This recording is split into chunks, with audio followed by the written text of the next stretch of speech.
As this young boy said you did you ever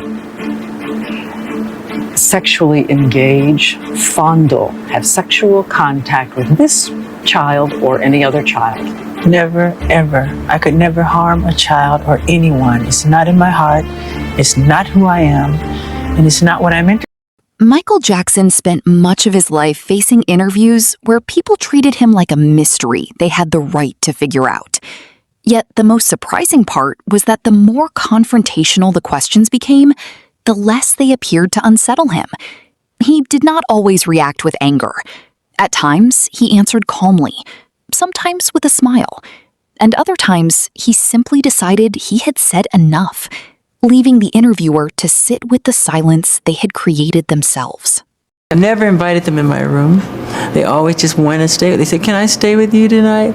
I go, "If it's okay with your parents, yes, you can." Were your parents happy that you were here with Michael? Yeah, my mom was all very, very, very happy. And I know they're happy because I was happy.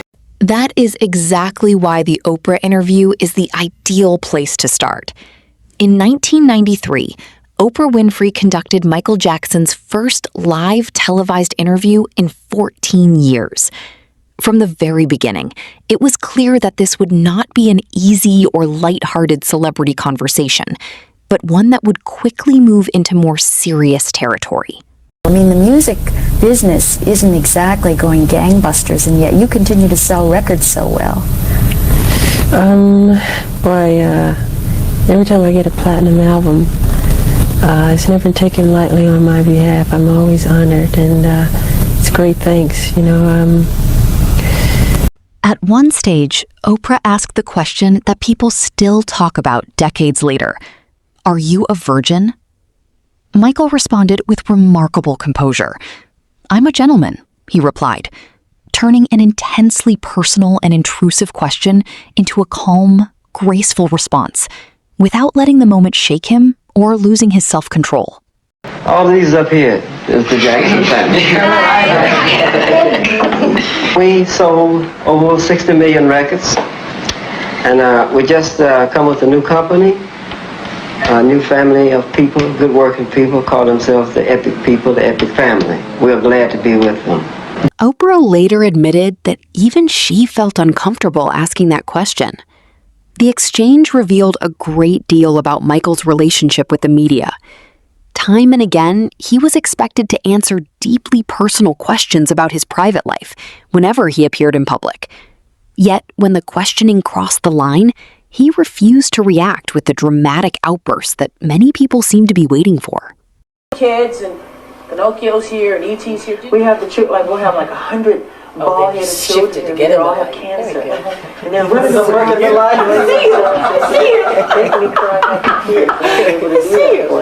It makes me so pleased inside. Well, when I came here, one of the things that really impressed me That 1993 interview is also significant because it showed how strongly tabloids had begun shaping Michael's public image.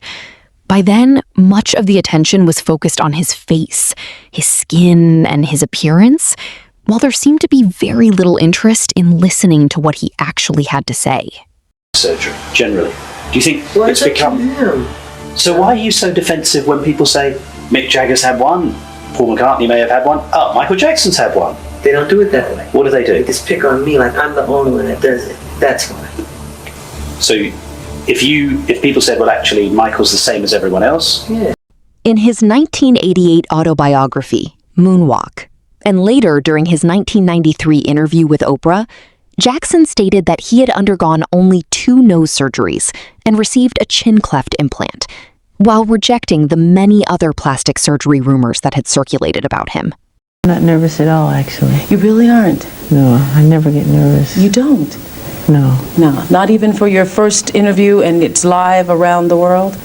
I thought you'd be a little nervous, but that's great, because if you're not nervous, I won't be nervous. I just wanted to let the world know that when we agreed to do this interview.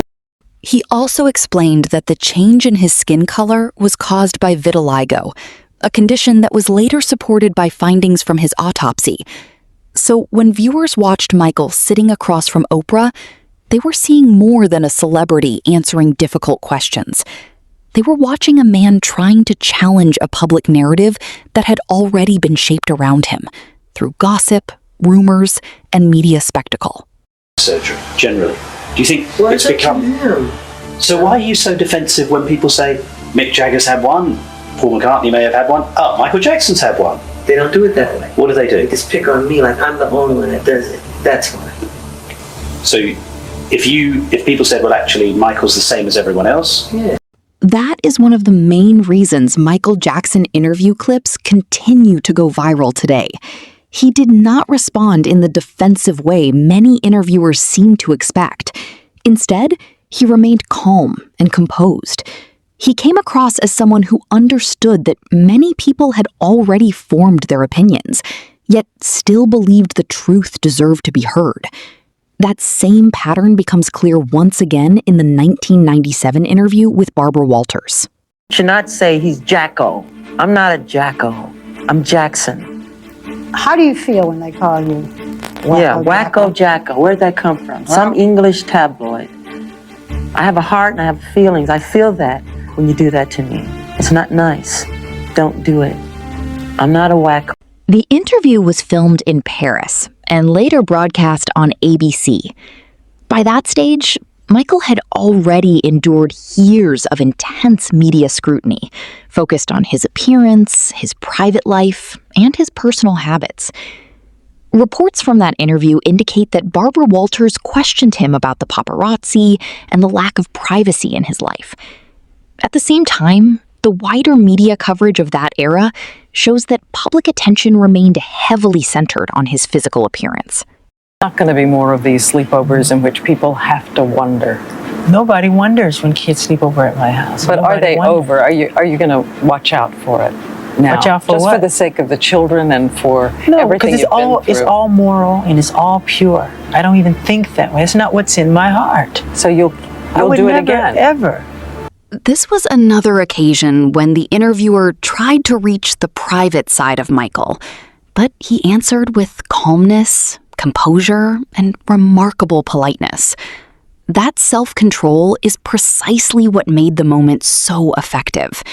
He never reacted with the emotional outburst that many people expected, or could easily turn into a headline.